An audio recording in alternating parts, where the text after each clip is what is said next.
Hello friend, आप सभी का हमारे यूट्यूब चैनल ब्राइट बुद्धि में आप सभी का स्वागत है। आज हम पढ़ेंगे अध्याय 5 दिशाएं। इससे पहले कि अध्याय 4 तक वीडियो कंप्लीट हो चुका है, तो आप हमारे प्लेलिस्ट में जाकर के शेष अध्याय को कंप्लीट कर सकते हैं।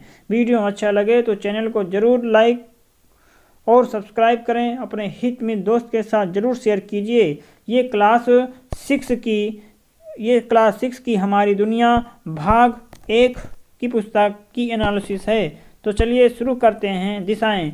रोहित के पिता फोन पर अपने मित्र को घर का पता बता रहे थे। वे बोल रहे थे कि स्टेशन से निकल करके उत्तर दिशा की ओर सड़क पर कुछ दूर चलने पर अस्पताल मिलेगा। वहां से पूरब में रिक्शा स्टैंड है। वहां से रिक्शा पकड़ करके सीधे दक्षिण दिशा की ओर लगभग आधा किलोमीटर दूर चलने के बाद बाईं ओर मुड़ने पर उत्तर की ओर सामुदायिक भवन है और उसके ठीक दक्षिण में मेरा घर है। रोहित को पिताजी की बात समझ में नहीं आई। वो पिताजी से पूछ बैठा, पिताजी आपकी बातें मेरी समझ में नहीं आई है, क्या अंकल घर पहुंच जाएंगे? पिताजी ने मुस्कुराते हुए कहा, हाँ अंकल जरूर आ जाएंगे, लेकिन कैसे? रोहित ने पुनः पूछा। रोहित के पिताजी ने रोहित से कागज पेंसिल मंगवाया और कहा, आओ मैं तुम्हें बताता हूँ। उन्होंने एक रेखा चित्र बना दिया। आप भी अपने घर का पता बना करके कमेंट कर सकते हैं या सेंड कर सकते हैं कमेंट बॉक्स में। चलो, रोहित ने कई बार इस चित्र को देखा। इसे लगा कि इस चित्र के द्वारा अब वो भी घर से स्टेशन जा सकता है और स्टेशन से घर आ भी सकता है। अगले दिन विद्यालय में ये बात उसने अपने दोस्तों को बताई और सबने सोचा कि क्या हम अपने गांव का चित्र बना सकते हैं। उन्होंने गुरुजी से पूछा। गुरुजी ने कहा, यह बहुत आसान काम है, लेकिन इसके पहले हम कुछ बातों की जानकारी होनी चाहिए। इसके लिए हमें कुछ काम करने पड़ेंगे। सभी तैयार हो जाओ। उन्होंने सभी बच्चों को एक पंक्ति में खड़ा होने के लिए कहा। सभी बच्चे तुरंत पंक्ति में खड़े हो गए। तो उन्होंने कहा कि सभी अपना मुंह पूरब की ओर कीजिए। सबने वैसा ही किया। गुरुजी ने बारी बारी से बच्चों से पूछना शुरू किया, आपका पीठ किस दिशा में है? आपका बायां हाथ किस दिशा में है? आपका दायां हाथ किस दिशा में है? सामुदायिक भवन किस दिशा में है?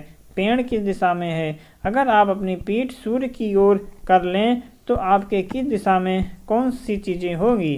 तो आप इसमें देख सकते हैं कि उत्तर, दक्षिण, पूर्व, पश्चिम किस दिशा में है। तो उत्तर, पूर्व, पश्चिम दिशाओं की समझ इसको पढ़ करके ध्यान से, जिससे कि ये समझ में आ जाए। गुरुजी ने फिर उन्हें विस्तार पूर्वक दिशाओं की जानकारी देते हुए कहा कि पूर्व, पश्चिम, उत्तर, दक्षिण ये 4 प्रमुख दिशाएं होती हैं। इसके अलावा उत्तर तथा पूरब के बीच के उत्तर पूरब कहलाएगा तथा दक्षिण के बीच दक्षिण पूर्व, दक्षिण तथा पश्चिम के बीच को दक्षिण पश्चिम एवं पश्चिम तथा उत्तर के बीच के उत्तर पश्चिम दिशा होती है। आप जब किसी स्थान पर खड़े होते हैं तो आपके सिर के ठीक ऊपर की दिशा आकाश और पैर के नीचे की दिशा नादिर अर्थात पाताल कहलाता है। इस तरह कुल 10 दिशाएं होती हैं। दिशाओं की संख्या 10 होती है। पहले तो आप समझ सकते हैं कि उत्तर और पूरब के बीच की दिशा उत्तर पूरब होगी और दक्षिण और पूरब के दिशा आप यहाँ पे समझेंगे कि दक्षिण और पूरब के बीच की दिशा उत्तर पूरब और दक्षिण पूरब के बीच की दिशा दक्षिण पूर्व और पश्चिम और दक्षिण के बीच की दिशा दक्षिण पश्चिम और उत्तर और पश्चिम के बीच की दिशा उत्तर पश्चिम कहलाती है। इस प्रकार के 4 और मिला के 8 दिशाएं हो गई और ऊपर वाले को आकाश और नीचे वाले को पाताल। कुल मिला करके 10 दिशाओं की संख्या हुई है।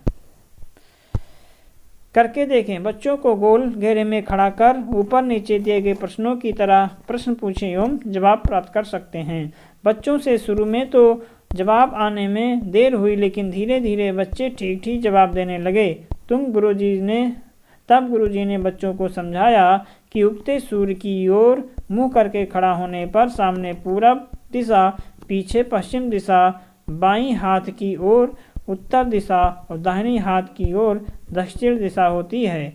उन्होंने बच्चों को मानचित्र दिखाया और बताया, मानचित्र को सामने रखने पर ऊपर की तरफ उत्तर और नीचे की तरफ दक्षिण और दाईं ओर पूरब और बाईं ओर पश्चिम दिशा होती है।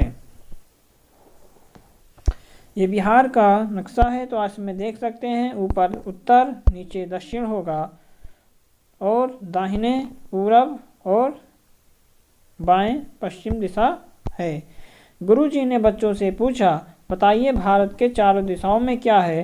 तो बच्चों ने बताया, पूरब में बंगाल की खाड़ी, पश्चिम में अरब सागर, उत्तर में हिमालय और दक्षिण में हिंद महासागर है। उन्होंने बच्चों से कहा, जब आप किसी स्थान का मानचित्र बनाएंगे तो उसमें वस्तुओं को उनकी दिशा के हिसाब से मानचित्र में उसी दिशा में अंकित करेंगे। कल मैं आपको मानचित्र बनाना सिखाऊंगा। इतना कहकर वे कक्षा से बाहर चले गए। इसी के साथ हमारा अध्याय खत्म होता है। आज इन प्रश्नों के उत्तर देना है कि प्रमुख दिशाएं कितनी हैं। तो प्रमुख दिशाओं की बात किया जाएगा तो प्रमुख दिशाएं केवल 4 हैं। कुल दिशाओं की संख्या कितनी है? तो कुल दिशाओं की संख्या 10 है। बंगाल की खाड़ी भारत के किस दिशा में है, ये जरूर आप कमेंट करके बताएं। तो इसी के साथ अध्याय खत्म होता है। हम मिलेंगे एक नए अध्याय में, तब तक के लिए पढ़ते रहिए, मस्त रहिए। नमस्कार।